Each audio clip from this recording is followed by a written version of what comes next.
He stood in line at the bank, wore a simple brown jacket over pressed khakis, his weather hands holding a deposit slip.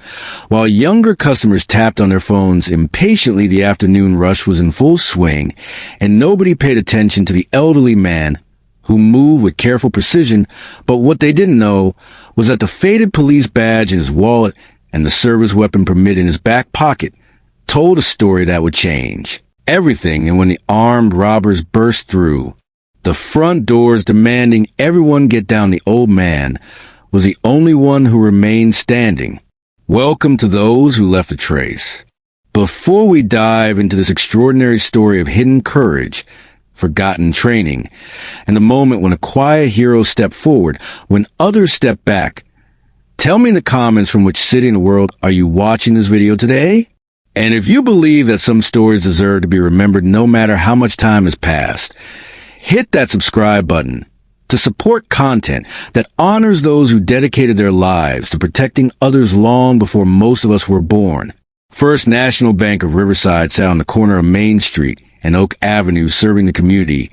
For over 60 years, the Friday afternoon rush brought the usual crowd: retirees depositing Social Security checks, young families opening savings accounts, and business owners making daily deposits. The marble floors echoed with footsteps while tellers worked efficiently behind bulletproof glass that had been installed after a robbery attempt 15 years earlier. Behind the counter, four tellers managed a steady flow of customers. Melissa Rodriguez, 24, had been working at the bank for 2 years and prided herself on fast, efficient service. Next to her stood James Wilson, 28, a recent graduate of the bank's management training program, who handled business accounts and complex transactions. The head teller, Susan Chin, 42, had 15 years of banking experience and served as the unofficial supervisor of the customer service team. At exactly 2:47 p.m. on a busy Friday afternoon, an elderly man entered through the heavy glass doors. He moved slowly, but with purpose, each step deliberate, and measured like someone who had learned to observe his surroundings while appearing casual. He wore a simple brown leather jacket that had seen many years of wear over a clean white button-down shirt, pressed khaki pants, and black leather shoes that had been polished despite their age. His hair was silver gray and thinning, combed neatly back from his forehead, and his face bore the deep lines that came from decades of responsibility and decision-making under pressure. What most customers didn't notice, but a trained observer might catch, was the way he positioned himself in line, not randomly, but strategically, where he could see all entrances and exits, the way his eyes automatically cataloged potential threats and escape routes, in the way he carried himself with the quiet confidence of someone who had faced danger before. Thomas Mitchell, 73 years old, retired after 35 years with the Riverside Police Department, the last 12 as detective sergeant in charge of robbery and violent crimes, had come to the bank to deposit his pension check and withdraw cash for the weekend. He had been making this same trip every Friday for the past 8 years since his retirement. But today it would be different in ways he couldn't have imagined. Thomas chose his position in line, carefully third from the front, where he could observe the lobby of the teller stations and the main entrance. His training never left him, even in retirement, the ability to assess situations, read people, and position himself advantageously had become second nature during his decades of police work. Melissa, the young teller, noticed him as he waited patiently, while other customers complained about the wait. "Good afternoon, sir," she said with professional courtesy. When he reached her window, "What can I help you today?" Thomas handed over his deposit slip and pension check, along with withdrawal slip for $200. Cash's movements were precise, economical, like someone accustomed to handling important documents under pressure. "Just a routine deposit and withdrawal," Thomas said quietly, his voice calm and measured. "Thank you." Melissa processed his transaction, efficiently noting that he was one of the few customers who still came inside rather than using the ATM or drive-through window. "Sir," she said as she counted out his cash, "would you be interested in our new online banking services? It might save you these weekly trips." Thomas smiled slightly and shook his head. "No, thank you, Miss, I prefer to handle my banking in person." Old habits die hard. Melissa nodded and completed his transaction. But as she handed him his receipt, she noticed something unusual. Thomas wasn't looking at her or counting his money. Instead, his attention was focused on something behind her toward the main entrance. His expression had shifted from relaxed to alert in a way that made her unconsciously turn to see what had caught his attention. At exactly 2:52 p.m., two men entered the bank moving with purposeful aggression that immediately set them apart from typical customers. They wore dark hoodies pulled up despite the warm afternoon, baseball caps pulled low over their faces, and moved with the quick, nervous energy of people about to do something desperate. The first man, approximately 30 years old and heavily built, scanned the lobby, while his companion, younger and thinner, headed directly toward the teller counter. Thomas recognized the signs immediately, the way they dressed to conceal their identities, the way they positioned themselves to control the space, the nervous energy that preceded violent action. His decades of police experience kicked in, automatically calculating distances, angles, and potential responses. He remained at Melissa's window, but shifted his weight slightly, positioning himself to move quickly if necessary. The younger robber reached the counter first, pulling a large revolver from under his hoodie and pointing it at James, the business account specialist. Everybody on the ground now, he shouted, his voice cracking with adrenaline and fear. This is a robbery. Nobody moves, nobody gets hurt. The older robber produced a shotgun and began herding customers away from the exits toward the center of the lobby. Chaos erupted as customers screamed, dropped to the floor, and scrambled for cover. Children cried, adults begged for their lives, and the elderly clutched their purses and wallets. The two tellers visible from the lobby, Melissa and James, raised their hands and backed away from their stations, while Susan, the head teller, triggered the silent alarm from her position. Everyone was on the ground within seconds, except for one person. Thomas Mitchell remained standing at Melissa's window, his posture relaxed, but alert, his hands visible, but not raised, his expression calm, despite the weapons pointed in his direction. The younger robber noticed immediately and swung his revolver toward Thomas. "You deaf old man," he screamed, "get on the ground now, or I'll put you on the ground permanently." Thomas looked at him with the steady gaze of someone who had faced armed criminals hundreds of times before. "Young man," he said quietly, his voice carrying authority that seemed to cut through the chaos, "you need to think very carefully about what you're doing here." The robber's hand shook as he aimed the gun at Thomas's chest. "Are you crazy, old man?" I said, "Get down." Thomas remained perfectly still, his eyes never leaving the gunman's face. "Son," he said in the same calm tone, "you're making mistakes that are going to get you hurt. That weapon you're holding has a hair trigger, and your finger's not positioned safely. You're going to accidentally discharge it." The older robber with the shotgun moved closer to Thomas, clearly agitated by his refusal to comply. "Shut up and get down," he demanded. "We're not playing games here." Thomas shifted his attention to the second gunman, noting his positioning, his weapon handling, and his level of agitation. "Gentlemen," he said quietly, "you've committed armed robbery, which is a federal offense, but nobody's been hurt yet. You can still walk away from this." That's when Melissa, the young teller, noticed something that changed everything. As Thomas had remained standing during the chaos, his brown leather jacket had shifted slightly, revealing something attached to his belt that she hadn't seen before. A small leather badge, holder partially concealed, but unmistakably official, looking the kind carried by law enforcement officers. Thomas continued speaking to the robbers in the same calm, measured tone. "You've got about 3 minutes before this place is surrounded by police cars. The silent alarm went off when you walked in, so you need to make a decision.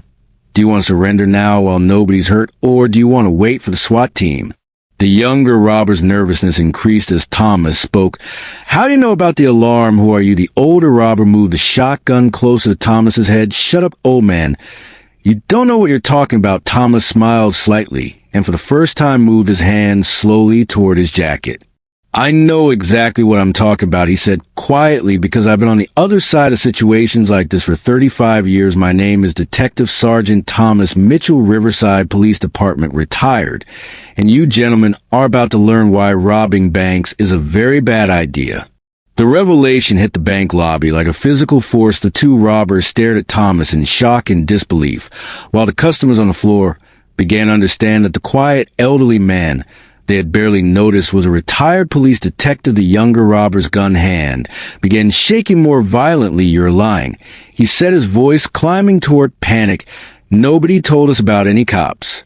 Thomas slowly reached into his jacket and withdrew his retired police identification badge along with his concealed carry permit, which he held up for both robbers to see Detective Sergeant Thomas Mitchell. He repeated calmly 35 years on the force, 12 years in robbery and violent crimes. I've arrested more bank robbers than you can count, and I'm telling you right now you need to put those weapons down. The older robber with the shotgun was clearly the more experienced criminal, and he recognized the authority in Thomas's voice and the authenticity of his credentials, but instead of surrendering, he became more aggressive. You think some old retired cop is going to stop us? He snarled, "We've got the guns, we've got the hostages." Thomas nodded. Thoughtfully, "You're right, you do have weapons and you do have hostages, but you've also got a problem. You didn't plan for an experienced law enforcement officer who knows exactly how these situations play out. You got maybe 90 seconds before this building is surrounded, and your chances of getting out alive drop to zero." Melissa watched in fascination and terror as Thomas continued to speak to the robbers with the calm authority of someone completely in control of the situation. Despite being unarmed and outnumbered, she could see that his years of police work had given him an understanding of criminal psychology that he was using to manage the situation. The sound of sirens in the distance confirmed Thomas's prediction about police response time. The younger robber heard them too, and his panic increased. "They're coming," he said to his partner. "We need to get the money and get out of here now." Thomas shook his head. "Gently, son, those sirens mean it's over. You're not getting any money, and you're not getting out." What they didn't know was that Thomas had been using his body position and hand movements to communicate with the security cameras, standard police hand signals that he knew the responding officers would recognize. He had signaled the number of suspects, their positions, and their weapons, while appearing to simply gesture during conversation. The older robber made a critical mistake. He turned his attention away from Thomas to look toward the sound of approaching sirens. In that split second, Thomas moved with the speed and precision that had made him one of the department's most effective officers. He stepped forward, grabbed the shotgun barrel, and twisted away from the hostages, while simultaneously striking the gunman's wrist. The shotgun discharged into the ceiling, sending plaster raining down, but Thomas had already disarmed the first robber and was moving toward the second. The younger man with a revolver was too shocked by the speed of Thomas's movement to react effectively. Thomas tackled him, driving him to the ground and controlling his weapon hand until the revolver skittered across the marble floor. Within 30 seconds, both robbers were on the ground, Thomas kneeling on the back of one, while holding the other in a control hold that prevented movement. The entire bank lobby watched in stunned silence as the elderly man they had barely noticed single-handedly neutralized two armed criminals using techniques that clearly came from decades of professional training. The front doors burst open as Riverside police officers flooded into the bank, weapons drawn, ready for a gunfight. Instead, they found their former colleague Thomas Mitchell calmly restraining two suspects, while the bank customers slowly got to their feet. Sergeant Patricia Wong, the first officer, through the door, stared in amazement. "Tom, what the hell are you doing here?" she asked as other officers moved to secure the suspects. Thomas smiled as he stood up, allowing the officers to take custody of the robbers. "Just making my weekly deposit," he said, brushing dust off his khakis. "Though I think I'll consider that online banking option after all." The bank customers who had been on the floor moments earlier now looked at Thomas with expressions of awe and gratitude. Melissa, the young teller, who had served in minutes before the robbery, began approaching him with tears in her eyes. "Sir," she said, her voice shaking, "you saved all our lives. How did you stay so calm?" Thomas straightened his jacket and retrieved his deposit receipt from where it had fallen during the struggle. "Miss," he said gently, 35 years of police work teaches you that panic gets people hurt. Staying calm keeps people alive. Those boys were scared and desperate, but they weren't killers. They just needed someone to help them make better decisions." Detective Captain Maria Santos, Thomas's former supervisor, arrived on scene within minutes and immediately sought him out. "Tom," she said, extending her hand with deep respect. "What's the situation?" Thomas gave her a brief professional report detailing the suspects' actions, their weapons, and the sequence of events that led to their capture. Captain Santos listened with the attention she had always given Thomas's reports during his active duty years. Tom, she said, when he finished, you know you're not supposed to be playing cowboy anymore. You're retired. Remember, Thomas chuckled. I wasn't playing anything, Maria. I was just a customer who happened to have relevant experience when relevant experience was needed. The investigation that followed revealed that the two robbers were brothers James and Michael Torres, who had been planning the robbery for weeks. They had chosen First National Bank because they believed it would be an easy target with minimal security. What they hadn't counted on was encountering a retired police detective who refused to be a victim. The Torres brothers had criminal records, but no experience with armed robbery. Their desperation stemmed from gambling debts and drug problems that spiraled out of control. The robbery was their attempt to solve their financial problems quickly without considering the consequences or the likelihood of success. Thomas's actions during the robbery became the subject of extensive media coverage and law enforcement analysis. His calm communication with the suspects, his use of tactical positioning, and his decisive action when the opportunity presented itself were studied as examples of how experienced officers could manage crisis situations even after retirement. The bank security footage showed the entire incident from multiple angles and became a training video used by police academies to demonstrate crisis communication and tactical decision, making Thomas's ability to read the suspects, assess their level of danger, and choose the optimal moment to act was cited as textbook police work. Melissa, the young teller who had witnessed Thomas's transformation from quiet customer to tactical officer, became an advocate for recognizing the hidden heroes in everyday life. She often told the story of how an ordinary Friday afternoon had taught her that extraordinary people walked among them disguised as regular customers. The other bank customers who had been present during the robbery all credited Thomas with saving their lives. Several families sent letters to the police department and the local newspaper describing how his calm presence had prevented what could have been a tragedy. His refusal to show fear had helped keep everyone else calm during the crisis. The Riverside Police Department held a ceremony to honor Thomas's actions during the robbery. Though he was retired, his intervention had prevented injury to civilians and resulted in the capture of two dangerous criminals. Chief of Police Robert Hayes presented Thomas with a commendation for heroic action above and beyond the call of duty. Thomas's wife, Margaret, had worried for 35 years about his safety as a police officer. She had thought those worries were over when he retired, but his actions at the bank reminded her that once a cop, always a cop. The instincts and training that had kept him safe during his career had also protected a bank full of innocent people. The local newspaper ran a front-page story about the incident with the headline, "Retired Detective Stops Bank Robbery." The article detailed Thomas's career's actions during the robbery, and the grateful responses from the people he had protected. It became one of the most widely read stories in the paper's history. Thomas returned to the bank the following Friday to make his usual deposit. The entire staff treated him like a celebrity, but he deflected their praise and insisted on being treated like any other customer. Melissa served him again and noticed that he still positioned himself strategically in line and still observed the surroundings with professional attention. The bank installed a small plaque near the customer service area commemorating Thomas's actions and dedicating the space to the memory of law enforcement officers who continue to serve their communities even after retirement. The plaque read, "Some heroes never really retire. They just change uniforms." Months later, Thomas was invited to speak at the police academy about crisis management and tactical decision-making. His presentation focused not on the physical aspects of the confrontation, but on the psychological elements, reading suspects, managing fear, and making split-second decisions under pressure. The Torres brothers pled guilty to armed robbery and received lengthy prison sentences during their sentencing hearing. They both acknowledged that Thomas had probably saved their lives by preventing them from making more violent choices that would have resulted in someone getting shot.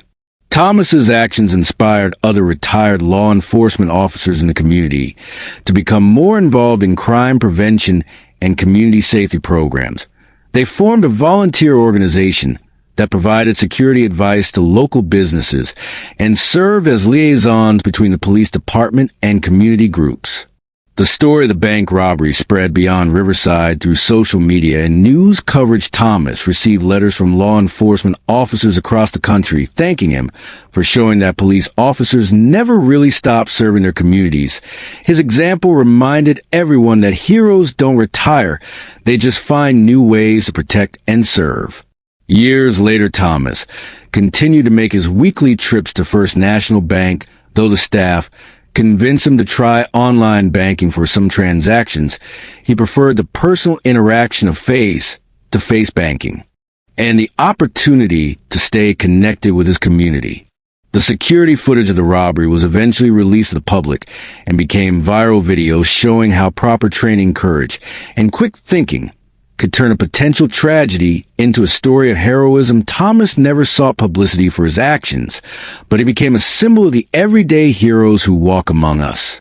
Thomas's story became part of the training curriculum for new police officers, demonstrating that police work wasn't just about wearing a uniform or carrying a badge. It was about having the courage to act when others needed protection and the wisdom to know how to act effectively.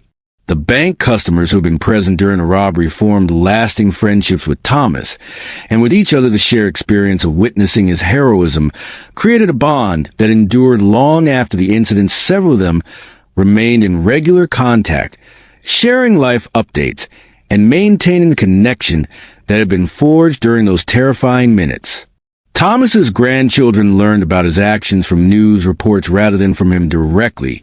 Because he rarely spoke about the incident, he preferred to let others tell the story, while he focused on the more important lesson, that anyone could be a hero when circumstances demanded courage and action. The Riverside Police Department created the Thomas Mitchell Award for Exceptional Service by retired law enforcement officers, recognizing that retirement didn't end the commitment to public safety that had defined their careers. The award honored officers who continue to serve their communities in various capacities. Visitors to First National Bank often asked about the plaque commemorating Thomas's actions, and staff members were always happy to tell the story of the quiet customer who had become a hero. The incident reminded everyone that heroism could emerge from the most ordinary circumstances when ordinary people chose to do extraordinary things. Thomas lived for many years after the bank robbery, continuing to be active in his community and serving as a mentor to young police officers. He never considered himself a hero, preferring to describe his actions as simply doing what needed to be done when it needed to be done. When Thomas eventually passed away, his funeral was attended by hundreds of people whose lives he had touched during his career. And after his retirement, the service was held at the Riverside Civic Center because the church wasn't large enough to accommodate everyone who wanted to pay their respects. The eulogy was delivered by Captain Santos, who spoke about Thomas's dedication to public safety, his courage under pressure, and his humility in the face of recognition. She noted that Thomas had never sought glory for his actions, but had simply done his job, whether he was wearing a badge or making a bank deposit. Today, the story of Thomas Mitchell continues to inspire people in Riverside and beyond, reminding them that heroes don't always announce themselves with fanfare. Sometimes they stand quietly in bank lines wearing brown jackets and pressed khakis, waiting their turn and hoping never be needed but ready to act when they are. So now I ask you, have you ever encountered someone like Thomas, someone whose quiet presence carried the weight of years of service, someone who stepped forward when others stepped back, whose courage showed itself not in seeking danger, but in facing it when it found them? Share their name in the comments. Tell us how they showed you what real bravery looks like. Because of those who left a trace, we believe the most powerful stories aren't always the loudest. They're the ones carried by ordinary people who did extraordinary things and then returned to their normal lives as if nothing had happened. Thank you for watching. If this story moved you, share it with someone who needs to remember that heroes come in all ages and all circumstances. Subscribe to support more stories that honor those who dedicated their lives to protecting others. And the next time you see an elderly person go about their daily business, remember that you might be standing next to someone who once stood between danger and innocent people. You might be looking at a hero who simply never told you their story because they were too humble to think it mattered. But it does. Every story of service matters. Every act of courage deserves recognition. And every quiet hero deserves to be remembered not with fanfare, but with the simple respect they earned through their willingness to put others before themselves when it mattered most.